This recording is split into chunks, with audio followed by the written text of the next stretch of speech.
Hello అండి, welcome to Tanvi talks. Dosa అనేది బాగా ఎర్రగా క్రిస్పీగా అలాగే స్మూత్గా రావాలంటే దోశ పిండిని ఎలా ప్రిపేర్ చేసుకోవాలో ఈ వీడియోలో చూసేద్దాము. ఎవరైతే ఫస్ట్ టైం మన ఛానల్ చూస్తున్నారో సబ్స్క్రైబ్ చేసుకోండి.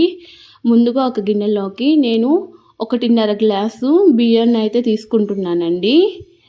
ఈ 1.5 గ్లాసు బియ్యానికి నేను 1/2 గ్లాసు మినపప్పు తీసుకుంటున్నాను. అలాగే దీనిలోనే 3 టేబుల్ స్పూను పచ్చిశనగపప్పు తీసుకుంటున్నానండి. దీంట్లోనే 1 స్పూను మెంతులు యాడ్ చేద్దాము. మెంతులు యాడ్ చేయడం వలన మంచి కలర్ వస్తుందండి దోశ. వీటిని బాగా 2-3 సార్లు బాగా కడగాలండి.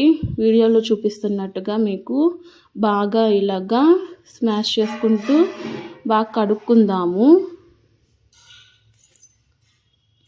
బాగా కడుక్కొని వీటిని 5-6 గంటల పాటు బాగా నాననివ్వాలండి. పప్పు నానితేనప్పుడు బాగుంటుంది అన్నమాట.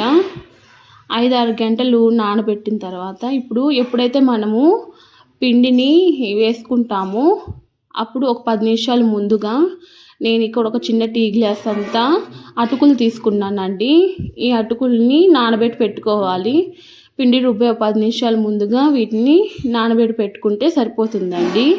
ఇప్పుడు మిక్సీ జార్లో నానబెట్టుకున్న పప్పు అలాగే కొంచెం అటుకులు వేసుకుంటూ మనం పిండిని అయితే రుబ్బుకుందామండి.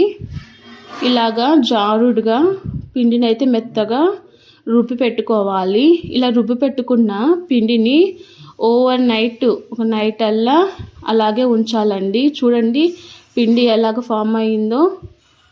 ఇప్పుడు పెనం మీద దోశ పోసుకొని పల్చంగా చేసుకుంటే కొంచెం దీని మీద ఆయిల్ అప్లై చేసుకుంటే ఎంతో టేస్టీ అయిన దోశ రెడీ అండి. చూడండి ఎంత క్రిస్పీగా ఎర్రగా చక్కగా వచ్చిందో. ఇవి